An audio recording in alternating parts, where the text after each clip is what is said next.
পর থেকে এই পর্যন্ত রুদ্র অবস্থান করে আজকের এই বিক্ষোভ মিছিলে অংশগ্রহণ করেছেন।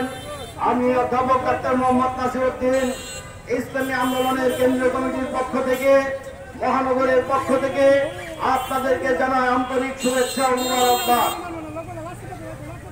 সংগ্রামী তৌহিদি জনতা, তত্ত্বাবধায়ক সরকারের উপর যে দায়িত্ব ন্যস্ত হয়েছিল, সেই দায়িত্বের একটা বড় কাজ ছিল স্বাধীন নির্বাচন কমিশন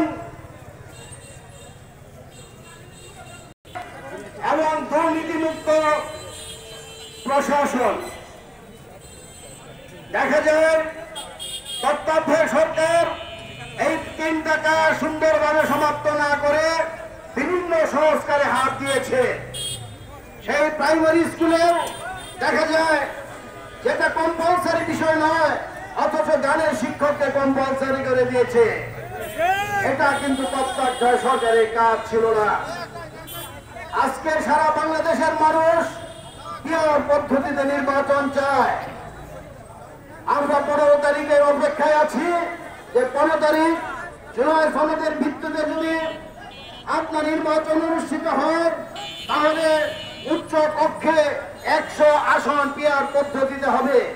অর্থাৎ যেই দল 1% ভোট পাবে সে উচ্চ কক্ষে একটা আসন পাবে। সেটাকে আমরা স্বাগত জানাই।